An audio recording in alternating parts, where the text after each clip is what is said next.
តោះសួស្តីបងប្អូនទាំងអស់គ្នាឥឡូវចូលដល់ចំណុចទី2កំណត់ x ម្ដងហើយកូនព្យាយាមយល់លំហាត់នេះឲ្យបានច្បាស់មេរៀនមួយនេះឲ្យបានច្បាស់ពីព្រោះមេរៀននេះអាចតាក់ទងទៅដល់ថ្នាក់ទី7ជាគ្រឹះរបស់យើងមួយសម្រាប់ការសិក្សានៅឆ្នាំក្រោយក3n បូក1សំទោស 3x បូក1ស្មើនឹង13ចឹងកូនសង្កេតមើលអង្គទី1យើងមានលេខ 3x បូក1ហើយអង្គទី2យើងមានលេខ13អញ្ចឹងតើយើងត្រូវធ្វើម៉េចកូនត្រូវធ្វើដំណាក់កាលមួយម្ដងដំណាក់កាលមួយម្ដងរំដោះវាមួយម្ដង 3x បូក1អញ្ចឹងកូនត្រូវរក្សា 3x នៅអង្គទី1សិនកុំអាធ្វើឲ្យវា13យើងទុកនៅអង្គទី2កូនសង្កេតឃើញបូក1ជាលេខបោះឲ្យវាទៅរកលេខគ្នាវាសិនទៅបូក1នៅអង្គទី1បោះទៅអង្គទី2ទៅជាដក1ចាយើងដោះមកដំណាក់កាលសិន 3x នៅតែរក្សាវាសិនកុំអាធ្វើអីយើងដោះអង្គទី2សិន13ដក1នៅសល់12ចាវគ្គហ្នឹងគេឲ្យយើងរកកំណត់ x អញ្ចឹងយើងឃើញនៅអង្គទី1 3ជាប់ជាមួយ x គឺជាប់គ្នាអញ្ចេះដោយប្រមាណវិធីគុណអញ្ចឹងយើងហែកវាណាកូនហែកលេខឲ្យចេញពីអក្សរហែកលេខឲ្យចេញពីអក្សរលេខអក្សរយើងអាញាត់យើង x យើងទុកនៅអង្គទី1 3នេះជាប់មួយ x នៅអង្គទី1ជាប្រមាណវិធីគុណចា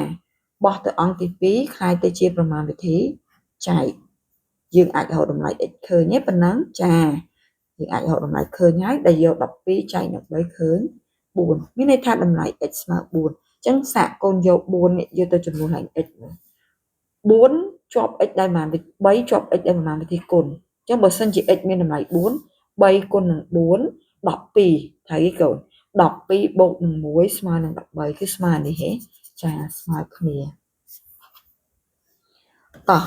បន្តមកទៀតខ7បូក 2x ស្មើ15 7បូក 2x ស្មើនឹង15អញ្ចឹងត្រូវដោះអាណាមុនកូនត្រូវដោះលេខចំបោះលេខឲ្យទៅជួបលេខមុនរីឯអាញាត់ឲ្យជាប់លេខទុកវានៅខាងក្រោយដូចដោះមីនអញ្ចឹងអូនដោះកលឹះទី1ហើយចាំដោះកលឹះទី2ចាអញ្ចឹងតោះ 2x ទុកនៅអង្គទី1ស្មើនឹង15 7បោះទៅអង្គទី2ទៅជាដក7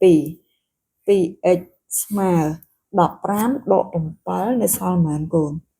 នៅសល់8ចាអញ្ចឹងយើងរកតម្លៃ x មិនចឹងអីអញ្ចឹងយើងទុកតែ x នៅអង្គទី1ទៅយើងហែកតម្លៃ x ជាមួយ2បោះទៅអង្គទី2នៅអង្គទី1លេខ2នេះជួបគ្នាអក្សរនិងលេខនេះជួបគ្នាដោយប្រមាណវិធីគុណ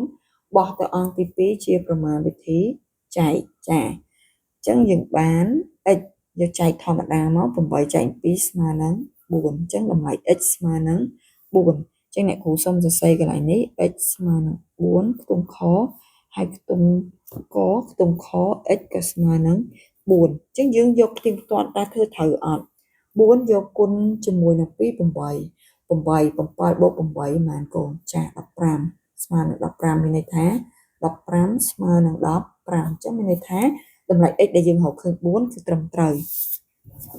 បន្តមកទៀតមកដល់ខ្ទង់កែវ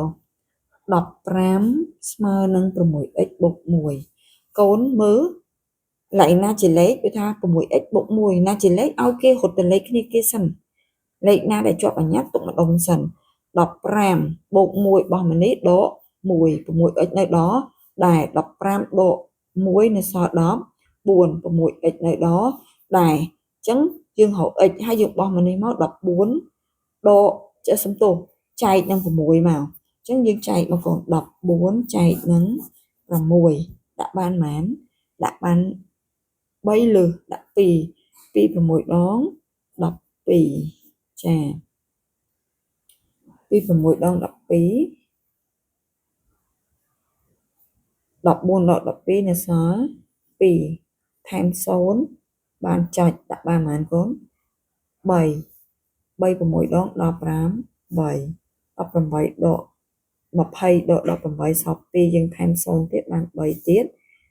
3 6ដង18 20ដក3សល់2ទៀតអញ្ចឹងយើងយកក្រួយក្បៀសទៅ2ខ្ទង់បានហើយ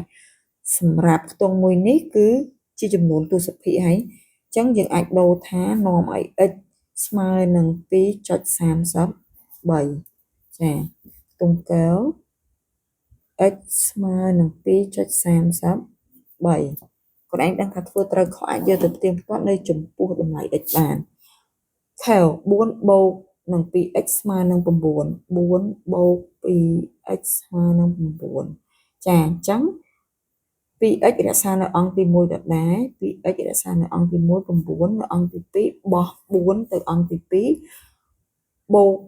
4ពីអង្គទី1ទៅអង្គទី2ទៅជាដក4ចាអញ្ចឹង 2x ស្មើនឹង9ដក4 5នាំឲ្យ x ស្មើប៉ុន្មានចា5ចែកជាមួយនឹង2ចា5ចែកនឹង2ដាក់បានប៉ុន្មាន2 2ពីដង4 5ដក4សុំ1ថែម0ចុច5ពីដង10 10ដក10 0ចាអញ្ចឹងស្មើនឹង 2.5 ចាអញ្ចឹងទង្ខៅ x ស្មើនឹង 2.5